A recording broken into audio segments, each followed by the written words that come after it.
നമസ്കാരം. എന്നും കോൺഗ്രസിനൊപ്പം നിന്ന മണ്ണാണ്, അല്ലെങ്കിൽ നെഹ്റു കുടുംബത്തിനൊപ്പം നിന്ന മണ്ണാണ് അമേഠി. 2019 വരെ രാജീവ് ഗാന്ധിയും രാഹുൽ ഗാന്ധിയും സോണിയാഗാന്ധിയും ഒക്കെ പലവട്ടം അവിടെ വിജയിച്ചു വന്നതാണ്. അതുകൊണ്ട് തന്നെ വലിയ പ്രതീക്ഷയോടുകൂടി തന്നെയാണ് 2019 രാഹുൽ ഗാന്ധി അമേഠിയിലേക്ക് മത്സരത്തിനായി എത്തുന്നത്. അതിനൊപ്പം അദ്ദേഹം കേരളത്തിലെ വയനാട് മണ്ഡലത്തിലും മത്സരിച്ചിരുന്നു.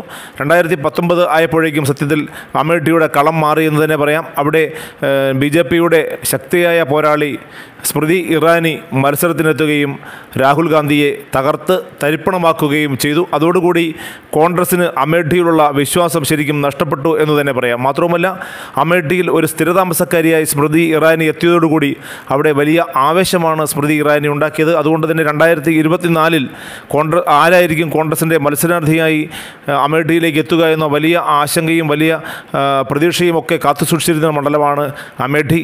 അവിടെ രാഹുൽ ഗാന്ധി എത്തുമോ, അതോ പ്രിയങ്ക ഗാന്ധി എത്തുമോ, പ്രിയങ്കയുടെ ഭർത്താവ് വധേര എത്തുമോ, അങ്ങനെ പല പല പേരുകൾ അവിടേക്ക് വന്നുവെങ്കിലും അവസാന നിമിഷമാണ് സോണിയാഗാന്ധി അമേഠിയിലെ അമേഠിക്ക് വേണ്ടി മനസ്സ് തുറന്നത്. അവിടെ അവരുടെ വിശ്വസ്തനും അവരുടെ കുടുംബ മാനേജരുമായ KL ശർമ്മ മത്സരിക്കുമെന്ന് സോണിയാഗാന്ധി അവസാന നിമിഷമാണ് പറഞ്ഞത്. അതോടുകൂടി തനിക്ക് ഒരു ശക്തനായ എതിരാളി ഉണ്ടാകും, അല്ലെങ്കിൽ അഖിലേന്ത്യാ തലത്തിലുള്ള ഒരു നേതാവിനെ തന്നെ അവിടെ എതിരാളിയായി കിട്ടുമെന്ന്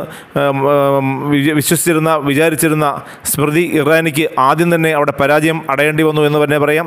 സംസ്ഥാന നേതാവിനെ മത്സരത്തിൽ തോൽപ്പിക്കുക എന്ന ദൗത്യമായി പിന്നീട് സ്മൃതി ഇറാനിക്ക് ഒരു അഖിലേന്ത്യാ നേതാവും ഒരു സംസ്ഥാന നേതാവും തമ്മിലുള്ള മത്സരം എന്ന രീതിയിൽ മാത്രമായി അമേഠി ഒതുങ്ങിയെങ്കിൽ ഇപ്പോൾ ശരിക്കും സ്മൃതി ഇറാനി വെള്ളം കുടിക്കുന്നു എന്നതാണ് അവിടെ നിന്നും വരുന്ന റിപ്പോർട്ടുകൾ. കാരണം രാഹുൽ ഗാന്ധി മാറിയതോടുകൂടി അമേഠിയുടെ മനസ്സും മാറിയെന്നാണ് അവിടുത്തെ കോൺഗ്രസ് പ്രവർത്തകർ പറയുന്നത്.